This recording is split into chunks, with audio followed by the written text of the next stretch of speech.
Now students, let us start alternating current. यहां तक कि आपके कोर्स में आएगा अब जो ये सितंबर एग्जाम होंगे। अल्टरनेटिंग करंट एसी काफी इजी कंपैरेटिवली ईएमआई। ठीक है, एसी और डीसी के बारे में 10th क्लास में आपने पढ़ा था, थोड़ा सा दोबारा से रिकॉल कर देता हूं। अल्टरनेटिंग करंट एसी, एसी हमेशा कैसे चलता है बेटा?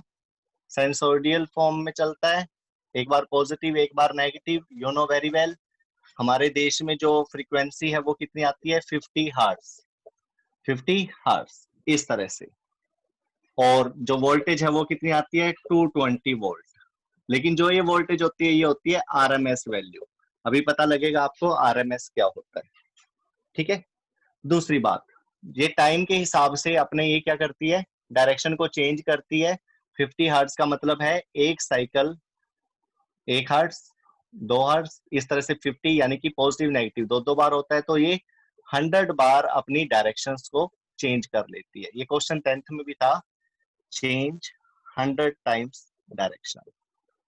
100 बार वो अपनी डायरेक्शन को चेंज कर लेती है। यानी कि कॉन्टिन्यूटी में करंट नहीं आता हमारे पास, एक सेकंड में जो करंट है वो जीरो भी हो जाता है। करंट की वैल्यू देखो, यहाँ पर जीरो होती है और यहाँ पर इस वैल्यू पर होती है पीक वैल्यू। क्या बोलते हैं इसको? Peak value. करंट की मैक्सिमम वैल्यू यहाँ पर, जीरो यहाँ पर। और एक सेकंड में वो 50 बार डायरेक्शन चेंज करती है, या 100 बार क्या होता है? वो डायरेक्शन को बदल लेता है। इसका मतलब है वो कितनी बार, देखो एक साइकिल में कितनी बार जीरो हुआ? वो 2 बार। कितनी बार? 2 बार जीरो हुआ, तो 100 बार वो जीरो, क्या चीज? करंट जीरो हो जाता है हमारा इन 1 सेकंड। तभी हमें है ना ऐसे लगता ही नहीं है कि हमारा इंस्ट्रूमेंट रुका है। एक सेकंड में 100 बार वो जीरो हो रहा है, 100 बार मैक्सिमम वैल्यू। तो सब में थोड़ा थोड़ा ब्रेक लगता जा रहा है, ये जर्क लग रहे हैं। ठीक है, करंट की।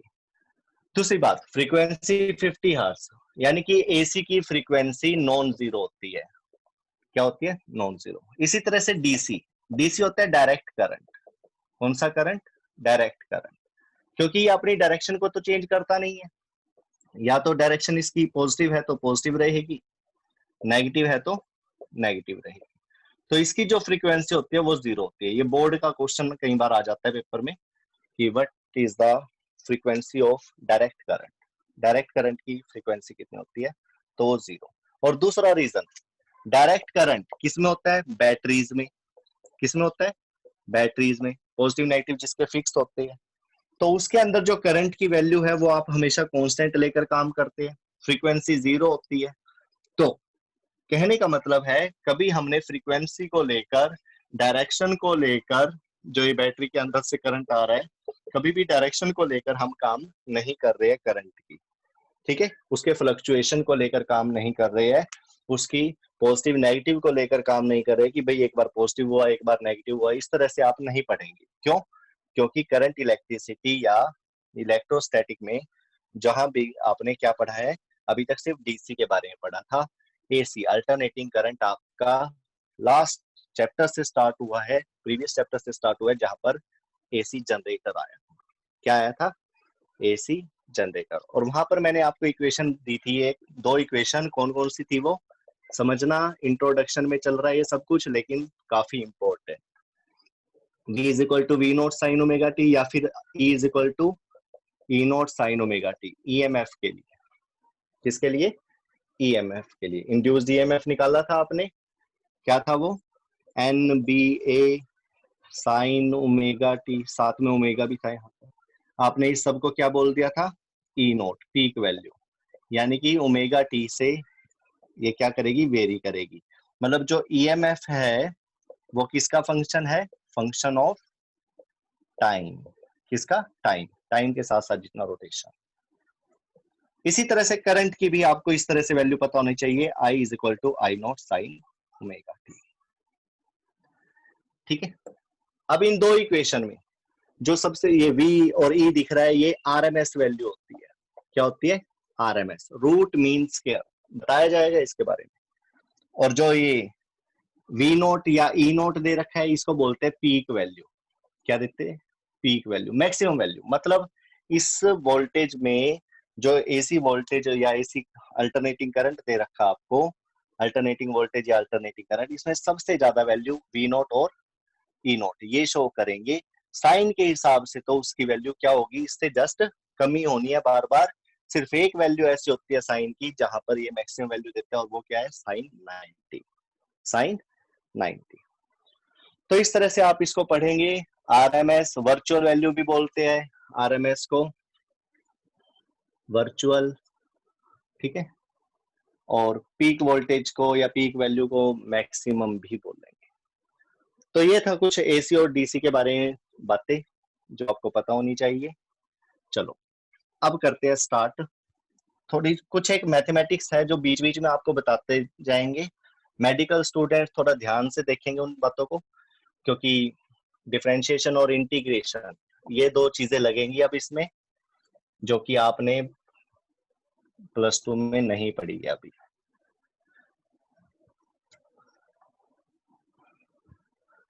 सबसे पहला जो आर्टिकल लेऊंगा मैं वो है average current during complete cycle. Average और मीन भी बोल सकते हो, मीन और एवरेज बात एक ही है। एवरेज और mean value of AC over a complete cycle. क्या मतलब है इसका? कंप्लीट साइकिल का मतलब क्या, एक एसी है अल्टरनेटिंग करंट, उसका एक साइकिल यानी कि टाइम पीरियड कितना, T. You know very well, यहाँ पर 0, यहाँ पर क्या होता है T/2, और यहाँ पर क्या हो जाता है टी। ऐसी चलती है एसी की वैल्यू। इधर कौन सी वैल्यू है, आरएमएस वैल्यू। ये कौन सी वैल्यू होगी करंट की, पीक करंट। क्या होगा, पीक करंट, जिसको आप आई नोट से लिखते हो। ये थोड़ा सा डायग्राम दोबारा से बताया गया है, समझना इसको। हाँ, एक मोर इम्पोर्टेंट थिंग ओमेगा को लेकर। ओमेगा क्या होता है, एंगुलर वेलोसिटी, जिसको आप 2 पाई न्यू से लिखते हो। कई बुक्स में 2 पाई एफ फ्रीक्वेंसी ऐसे भी दे रखा है। ये एंगुलर फ्रीक्वेंसी है, लीनियर फ्रीक्वेंसी पढ़ रखा आपने। साइक्लोट्रॉन में भी थोड़ा सा, साइक्लोट्रॉन से जस्ट पहले टॉपिक उसमें भी बताया था, +1 में भी बताया गया है। दूसरा, omega is equal to 2 pi, frequency को 1 अपॉन टाइम लिखकर आप ये भी नोट कर सकते हो, ये भी लिख सकते हो। तो ये तीनों वैल्यू कभी भी कहीं भी यूज हो सकती है, नोट करिए इसको। इसके बाद सबसे पहली बात, जो करंट होता है, करंट या वोल्टेज, उसको आप एसी के लिए कैसे लिखेंगे, I naught sine omega T. और अगर वोल्टेज लिखनी हो तो P note sine omega T. फिर दोबारा से, ये पीक वोल्टेज, ये आरएमएस वोल्टेज, ये पीक करंट, ये आरएमएस करंट। ओमेगा टी क्या होगा, इसके बारे में देखिए। इसको बोलते हैं फाई, यानी कि फेस एंगल। फेस को क्या बोलते हैं, एंगल, सॉरी। कहते हैं ना फेस, जैसे first phase, second phase, 2 phase की लाइट आ गई, 3 फेज की, ऐसे बोलते हैं कहीं, ठीक है। तो इसका भी मतलब समझ में आएगा आपको, ठीक है। तो ओमेगा टी को आप फाई से लेंगे। तो सबसे पहली बात आ जाती है एवरेज। एवरेज कैसे निकालते हैं, एवरेज निकालने का एक फार्मूला बता रहा हूं मैं। किसी का भी एवरेज निकालना हो आपको, बस वो फंक्शन ऑफ क्या हो, time, function of time t. Suppose x है function of time t, x क्या है, फंक्शन ऑफ टाइम टी। तो मेरे को एवरेज निकालनी है। क्या निकालनी है, एवरेज। कैसे निकालूंगा मैं एवरेज, एवरेज निकालने का simple formula, simple formula, x का इंटीग्रेशन कर दिए टाइम के रिस्पेक्ट में। क्या कर दीजिए, इंटीग्रेशन कर दिए टाइम के रिस्पेक्ट में, अपॉन टाइम है, टाइम का इंटीग्रेशन, ये होगा एक्स एवरेज। नोट करिए इसको, X average is equal to X D T upon D T, दोनों का इंटीग्रेशन।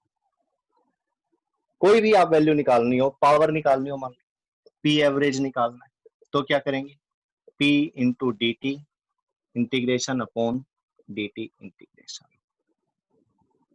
किसी की भी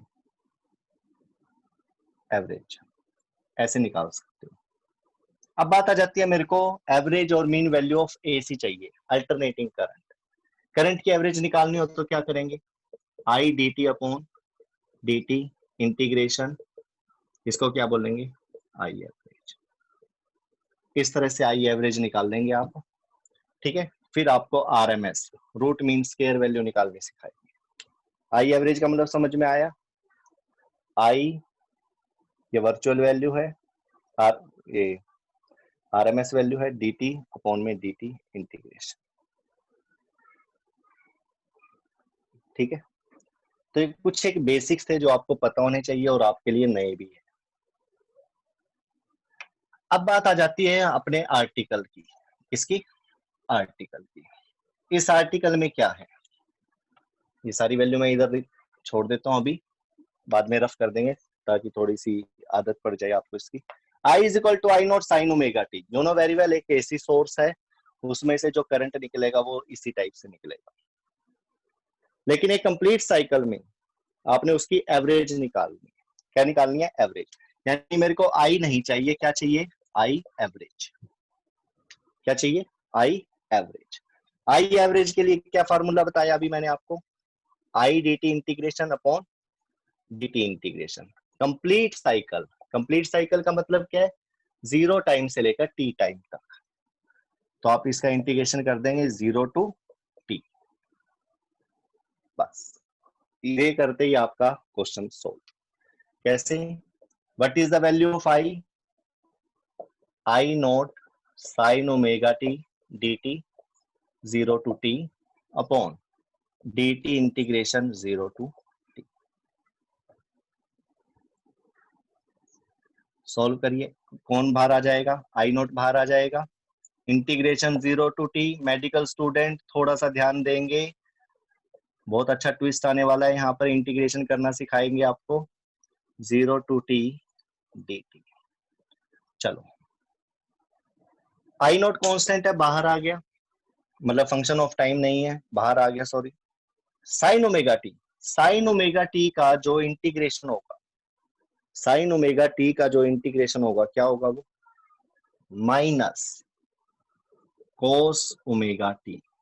लेकिन टी के साथ जो भी टर्म लगी होगी वो नीचे आ जाएगी। ये हो गया integration of sine omega T.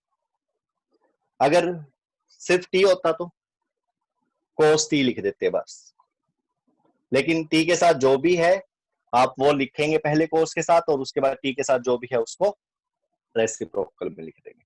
Limit क्या है इसकी, पूरे साइकिल के लिए 0 टू टी अपॉन dt का इंटीग्रेशन t होगा, लिमिट क्या होगी 0 टू t, ठीक है। नाउ पुट लिमिट, ओमेगा कहाँ जाएगा, बाहर आ जाएगा, I naught upon omega, minus भी बाहर ले लो, बचा क्या अंदर, cos omega T, limit 0 to T. नीचे टी की जगह पर एक बार क्या करते हैं, अपर लिमिट रखते हैं, फिर lower limit, upper limit minus lower limit, तो टी माइनस 0 टी हो जाएगा। तो बाहर क्या आ जाएगा, माइनस आई नॉट ओमेगा, और इसके साथ क्या आ गया, कैपिटल टी। चलो बचा क्या अंदर, कोस ओमेगा टी, कोस ओमेगा टी में एक बार अपर लिमिट माइनस फिर लोअर लिमिट, क्या हो जाएगा, कोस omega capital T minus cos 0 degree, ठीक है बेटा। नाउ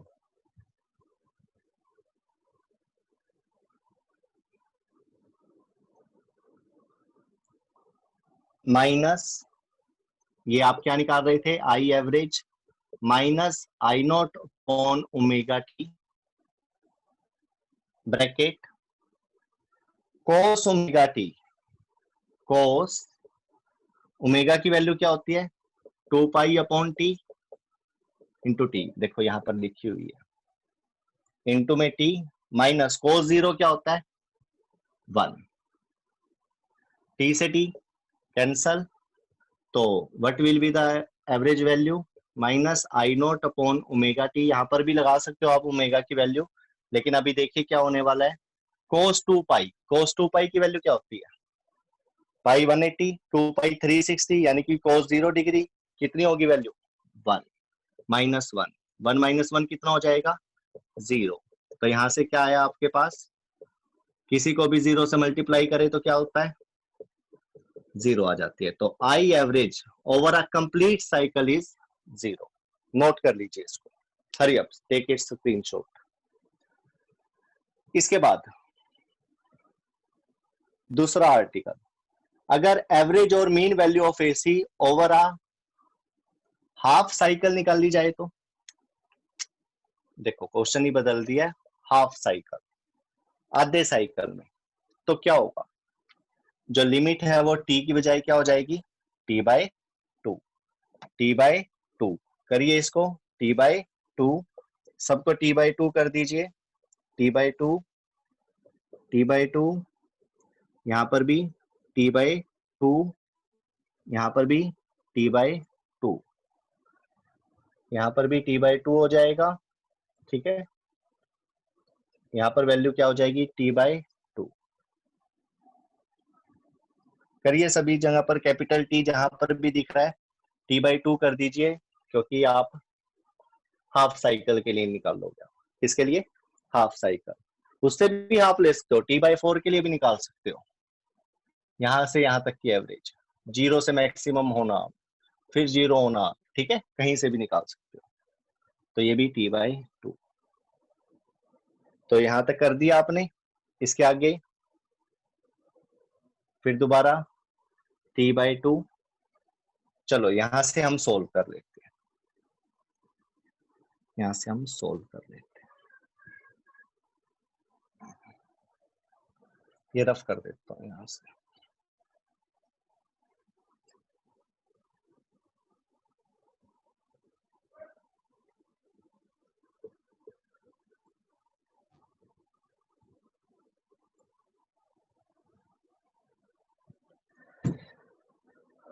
सोल्व करते हैं यहां से। तो यहां तक ठीक है। ओवर हाफ साइकिल के लिए टी बाई 2 लिमिट बना दी, वही आई एवरेज निकालना है, but over half cycle, over half cycle. थोड़ा सा टाइम बच गया है, कोई ज्यादा बड़ी बात नहीं है। इसी तरह से इंटीग्रेशन होगा सब कुछ, सिर्फ लिमिट में फर्क पड़ रहा है। और यहाँ पर आप लिखेंगे आप I average is equal to minus I note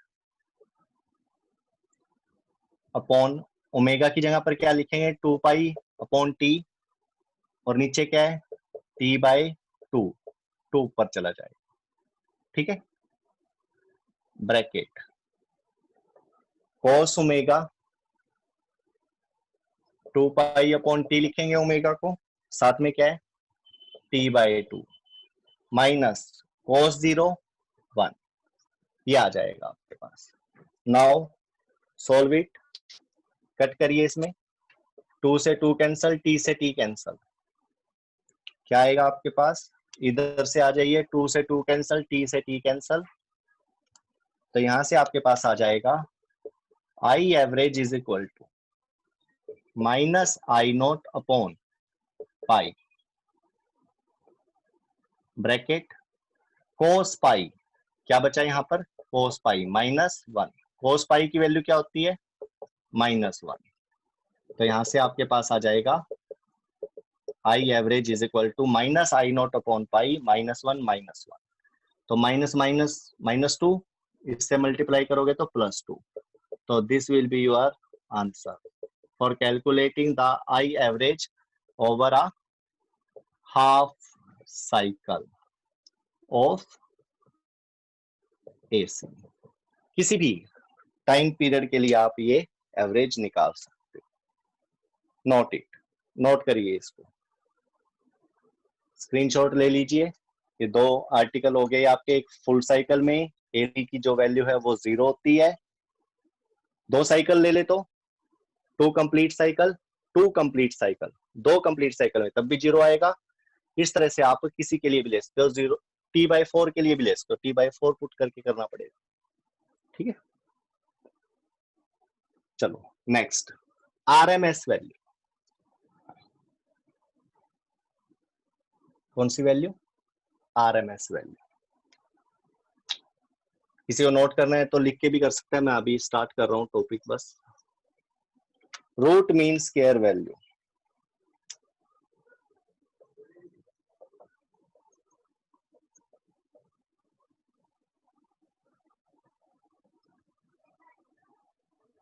of AC over a complete cycle।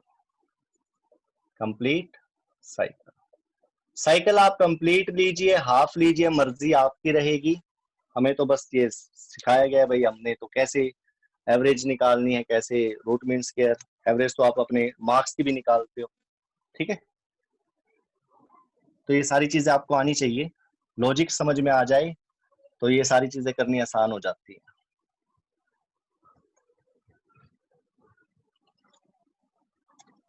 Root mean square, क्या क्या है इसके अंदर? रूट भी है, मीन भी है, स्क्वायर भी है, तीन चीजें। किसकी? एसी की। एसी क्या है? I is equal to I naught sine omega T, या फिर ईएमएफ की टर्म में या पोटेंशियल डिफरेंस की टर्म में V is equal to we naught sine omega T.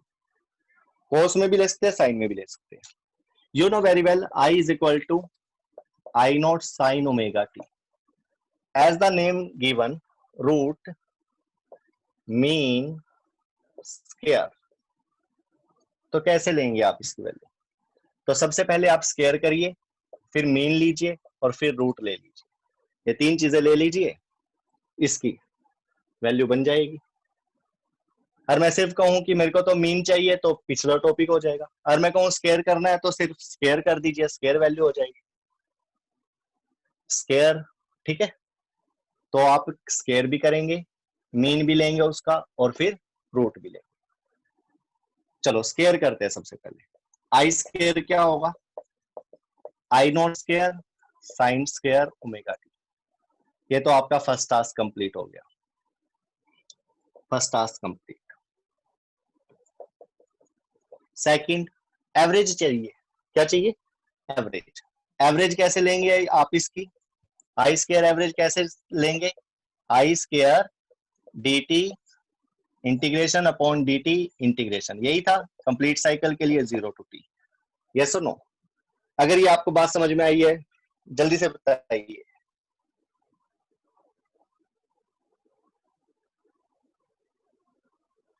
शायद आप सब म्यूट है, कोई बात नहीं। तो आई स्क्वायर की एवरेज चाहिए थी, तो आई स्क्वायर की एवरेज चाहिए थी तो मैंने ऐसे लिख दिया। अब इसका रूट भी चाहिए, रूट चाहिए तो क्या करूंगा? रूट करना पड़ेगा सारे का। ये लो कर दिया। बस इसको सॉल्व करिए और आंसर आपके सामने, ज्यादा बड़ी बात नहीं है। देखिए करते हैं फटाफट से। आई, आई की वैल्यू क्या थी? आई नोट आई स्क्वायर की, पुट कर दीजिए। I naught sine square, I naught square sine square omega t d t 0 to t upon D t का integration t limit 0 to t, ठीक है। और अंडर रूट का मतलब 1/2, ठीक है। चलो अब यहां पर आई नॉट स्क्वायर बाहर आ जाएगा, अपॉन में T minus 0, upper limit minus lower limit लगा दी। एक बड़ी ब्रैकेट लगा देते हैं यहाँ पे, छोटी ब्रैकेट लगाते हैं यहाँ पर, बड़ी ब्रैकेट लगाते हैं यहाँ पे, बिग ब्रैकेट। चलो आई नॉट स्क्वायर बाहर आ गया, अंदर क्या रहेगा? Sign square omega t d T, इसका इंटीग्रेशन करना है 0 to T.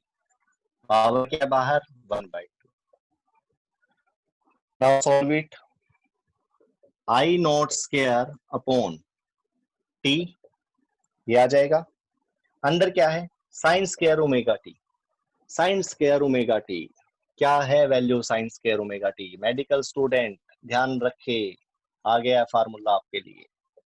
Sine square omega T का फार्मूला 1, सिंपल उसमें देता हूँ, थीटा में देता हूँ, 2 sine square theta is equal to होता है 1 माइनस कोस 2 थीटा अपॉन, नहीं अपॉन तो है ही नहीं, बस 1 माइनस कोस 2 थीटा। ये फार्मूला नोट करना आपने। लेकिन आपको क्या चाहिए? Sign square omega T. 2 भी नहीं है यहाँ पर, तो साइन स्क्वायर थीटा क्या होगा, 1 minus cos 2 theta upon 2। Theta की जगह पर क्या पुट करोगे, put theta is equal to omega t. आपके पास इसका फार्मूला आप अप्लाई करेंगे, स्क्वायर को हटाकर आप किसमें ले आओगे उसको, विदाउट स्क्वायर, यानी विदाउट पावर कर दोगे आप इसको, कोस की टर्म में आ जाएगा। करिए इसको, साइन स्क्वायर का हमेशा इंटीग्रेशन ऐसे ही करोगे। चलो करते हैं यहाँ पर, तो करते हैं इसको, I naught square upon t, sine square omega t की जगह पर 1 minus cos 2 omega t upon 2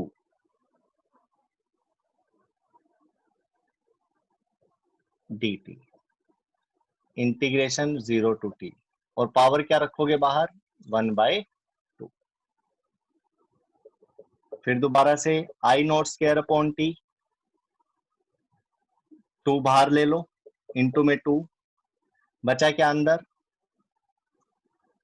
1 dt, इसका इंटीग्रेशन करेंगे 0 to t, minus cos 2 omega t dt, इसका इंटीग्रेशन करोगे 0 टू t, दोनों का अलग अलग कर दिया, और पावर 1/2। लेकिन ये होल पावर है, सारे का रूट लेना आपने, root means square value. Now solve it again, I naught square upon 2t, यहां पर आ जाइए, फिर दोबारा dt का इंटीग्रेशन है with respect to t, sorry 1 dt, तो क्या आ जाएगा ये, t माइनस 0, यही बनता है। चलो ये तो हुआ खत्म, minus cos 2 omega t dt का, cos थीटा का इंटीग्रेशन sin थीटा, क्या होता है sin थीटा, लेकिन थीटा क्या होगा यहाँ पे 2 ओमेगा t, तो साइन के साथ 2 ओमेगा टी, लेकिन इंटीग्रेशन कर रहे हो तो टी के साथ जो भी टर्म लगी होती है वो नीचे आ जाती है, ऐसे। लिमिट 0 टू टी, पावर बाहर 1/2, सॉरी ये तो सारे की पावर लेनी है, सारे की पावर लेनी है, तो सारे की पावर लेंगे, दो ब्रैकेट लगा। अब आई नोट स्क्वायर अपॉन 2t, घबराओ मत, साथ में क्या आ गया ये, ब्रैकेट में t minus sine 2 omega t upon 2 omega, इसको सोल्व करिए, इसकी वैल्यू 0 आएगी बेटा, पहले ही बता रहा हूं, सोल्व करिए। 1 अपॉन 2 ओमेगा बाहर ले लीजिए, इसकी बात करते हैं सिर्फ, साइन 2 ओमेगा की जगह पर क्या रखते हैं, 2 pi upon t, 2 pi upon T, into में क्या रखेंगे, कैपिटल टी, माइनस 0 रखेंगे, फिर सारा ही 0, साइन 0 डिग्री, टी से टी कैंसल, 2 टू जा 4 pi, sine 4 pi minus sine 0 degree, क्या हो जाएगा ये, साइन 4 पाई क्या होता है, 2 पाई 0 0 0, साइन 4 पाई 0 6 पाई 0, तो 0 माइनस 0 आएगा, यानी कि ये टर्म खत्म, साथ में 1/2 ओमेगा ये भी खत्म, बचेगा क्या, सिर्फ टी। तो यहां से देखिए, I naught square t upon 2t, और होल पावर क्या थी इसकी, 1/2। तो from there I R M S, root mean square value, यानी कि जिसको आपने लिखा था आई स्क्वायर, इसकी एवरेज, एवरेज के लिए बार ले सकते हो, और इसका रूट इज इक्वल टू, क्या आ जाएगा, टी से t cancel, I naught square upon 2 under the root, और इसको आप क्या लिखेंगे, I naught upon root 2, this is the value of I R M S, root mean square value. और यहां से आप एक चीज और नोट करेंगे, ये आई आर एम एस है, अगर आपको वी आर एम एस लगाना है तो यहाँ पे V is equal to V naught sine omega t लेके कर लीजिए, एसी की जगह पर ईएमएफ या वोल्टेज लिख लीजिए, V is equal to V naught, ये सारा ऐसा ही चलेगा मैथमेटिक्स, क्योंकि आई आई नोट को कोई नहीं छेड़ रहा है, किसको, साइंस का खेल है, टाइम का खेल है सारा। तो यहां से वी आर एम एस अगर आपको निकालना है तो उसकी वैल्यू क्या आएगी, v naught upon root two. I R M S आपने निकाल लिया, क्या वैल्यू आई है, I naught upon root two. I naught क्या है, पीक वैल्यू, वी नॉट क्या है, peak value, I R M S, v R M S. यहां से आप देख भी सकते हो कि दोनों में से बड़ी वैल्यू कौन सी है, आई आर एम एस या आई नॉट।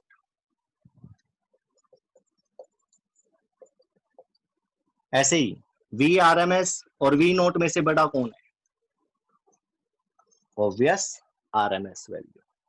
मैक्सिमम वैल्यू से भी ज्यादा होती है आर एम एस वैल्यू। करके देख लीजिए, मैथमेटिक्स आपके सामने है। रूट टू की वैल्यू 1.4 यानी कि 1.5 के करीब हो गया, 1.5 के करीब। अगर 1.5 इससे sorry I R M S कम होगा, मैक्सिमम वैल्यू तो ये है ना।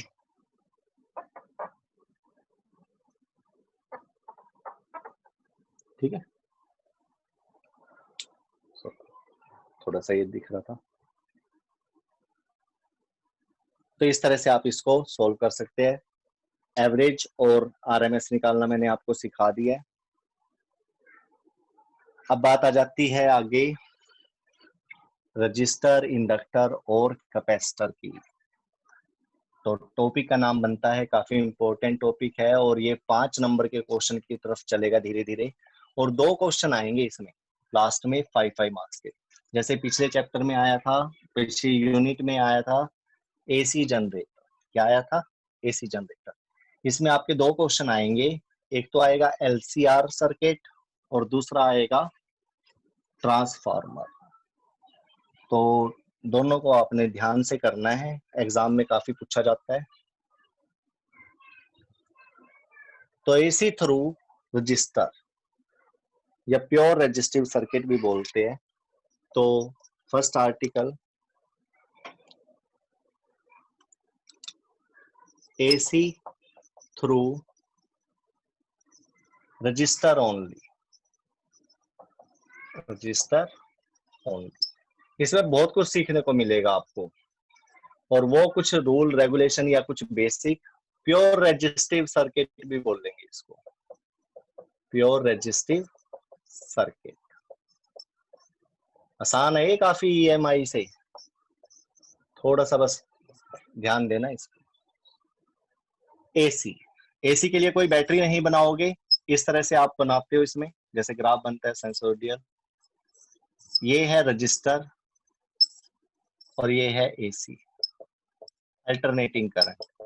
You know very well, I is equal to I naught sine omega t. इसमें से पास होगा, निकलेगा, वो इस तरह से फ्लक्चुएट करके निकलता है, पता ही आपको। 100 बार जीरो हो जाता है, 100 बार मैक्सिमम। ठीक है, तो इस तरह से वो निकलेगा। सपोज यहाँ से निकल रहा है, ये रेजिस्टेंस आर है, ये वोल्टेज वी है, जिसकी वैल्यू कैसे निकालोगे, V naught sine omega t. AC के केस में ऐसे ही लेने हैं, ये यहाँ पर मत लिखिए, यहाँ पर लिख दीजिए I is equal to I naught sine omega. देखिए अब आर्टिकल पे आइए, क्या निकालना है, अल्टरनेटिंग करंट, यानी कि आई की वैल्यू चाहिए आपको। कहां पर, जो सर्किट में क्या हो, सिर्फ रजिस्टर हो। तो सर्किट में रजिस्टर लगा दिया। करंट कब आएगा, जब वोल्टेज लगाएंगे, वोल्टेज लगा दिया। तो यानी कि ये गिवन है और ये गिवन है, लेकिन ये वैल्यू आपको निकालनी है। तो अभी मत लिखिए, इसको निकालनी है, कैलकुलेट करनी है। बाय ओम्स लॉ प्रूफ करते हैं। ओम्स लॉ ने क्या दिया था, V is equal to I R. क्या वैल्यू निकालनी है आई की, तो V अपॉन आर हो जाएगा। V की value V note sine omega T लगाएंगे अपॉन आर। आर क्या है, कांस्टेंट। V नोट क्या है, मैक्सिमम वैल्यू। मैक्सिमम वैल्यू भी वेरी नहीं करती, वो तो कांस्टेंट ही रहेगी। बचा कौन, साइन ओमेगा टी। तो जो ये कांस्टेंट है, इसको आपने सपोज करना है, कंसीडर करना है कि मैक्सिमम वोल्टेज अपॉन रेजिस्टेंस होगा, तो सबसे ज्यादा करंट यही होगा। वोल्टेज अपॉन रेजिस्टेंस क्या होता है, करंट। तो कौन सा करंट होगा, ये पीक करंट होगा। कौन सा, पीक या मैक्सिमम करंट। तो क्या आ गई करंट की equation, I is equal to I naught sine omega t. कब, जब वोल्टेज क्या थी, V naught sine omega t. ठीक है, V naught sine omega t, जब वोल्टेज एसी मतलब अल्टरनेटिंग वोल्टेज लगाई, तो करंट भी I naught sine omega t आया। बट कब? जब सर्किट कैसा था? रजिस्टिव, ठीक है, प्योर रजिस्टिव, यानी कि सिर्फ रेजिस्टेंस लगा हुआ था। तो ये दोनों इस तरह से रिलेशन आएंगे इसके कंपैरेटिवली। बात आ जाती है इसके अंदर, करंट तो आपने कैलकुलेट कर लिया, ओमेगा टी क्या होता है? ओमेगा टी को बोलते हैं फेस एंगल। फेस, जितना एंगल इसका उतना ही इसका है, साइन ओमेगा टी, ये भी साइन ओमेगा टी। तो इसके ऊपर आगे आपको काम करना है। अब बनाएंगे आप फेसर डायग्राम। क्या बेटा? Phasor diagram. इस डायग्राम को आप इस तरह से बनाएंगे बेटा, यहां पर आपका टाइम, ठीक है, यहां पर आपका वोल्टेज और करंट दोनों ही लेंगे, और अब आप एरो बनाकर फेसर डायग्राम और फेसर, फेसर कौन है यहाँ पर? वोल्टेज और करंट, ये आपके क्या है? फेसर, वोल्टेज करंट, क्योंकि ये फेस एंगल लेकर क्या कर रहे हैं? अपने आप को चेंज करते रहते हैं। फेसर डायग्राम क्या है? जिसमें ये फेसर आपस में क्या रिलेशन दिखाए, उसको बोलते हैं फेसर डायग्राम। तो यहाँ पर देखिए वोल्टेज और करंट, सबसे पहली बात आपको ये तो पता ही होगी, वोल्टेज और करंट में से ज्यादा कौन होगा हमेशा? इस रिलेशन से भी देख सकते हो, करंट के साथ कुछ रेजिस्टेंस मल्टीप्लाई हो रहा है तब जाके वोल्टेज, तो वोल्टेज हमेशा लार्ज होगा, करंट हमेशा कम होगा। नंबर 1, ये चीज आप ध्यान रखना। और अब फेसर बनाने के लिए मैं एरो बना रहा हूँ। क्या बना रहा हूँ? एरो। 2 एरो बना दिए, एक इसमें से वोल्टेज को, किसी सर्किट की वोल्टेज को, और दूसरा करंट को शो कर रहा है। तो आपको वोल्टेज के लिए बड़े वाला एरो लेना पड़ेगा और करंट के लिए छोटे वाला एरो लेना पड़ेगा। ये चीज भी नोट कर लीजिए। अब वोल्टेज और करंट दोनों मैंने बता दिया आपको। दूसरा, इसका फेस एंगल, इसका भी सेम है और इसका भी सेम है। तो सबसे पहले मैं वोल्टेज बना दूं, ये बन गई वोल्टेज, कितने डिग्री एंगल पर? कितना फेस एंगल है? Omega T. तो ऐसे बना देंगे आप इसको। लेकिन अब मेरे को करंट बनाना है, करंट का भी एंगल कितना है? Omega T. लेकिन करंट के लिए एरो कौन सा लेंगे? छोटा लेना पड़ेगा, ठीक है। फेसर कैसा लेना पड़ेगा? इसका छोटा। तो आप इसी के ऊपर इस तरह से ये आई को शो करें, तो ये इसका बनेगा फेसर डायग्राम। क्या बनेगा? Phasor diagram. देखो सर्किट डायग्राम ये हो गया, फेसर डायग्राम ये हो गया। अब बनाएंगे हम वेव डायग्राम। क्या बनाएंगे? Wave diagram. स्पीड बढ़ाइए बेटा, क्योंकि सिलेबस भी खत्म करना है और बोर्ड की तैयारियां भी करनी आती है। वेव डायग्राम कैसा होता है भाई? ये कैसे चलेगा? देखिए, इस एक्सिस पर लेंगे आप वोल्ट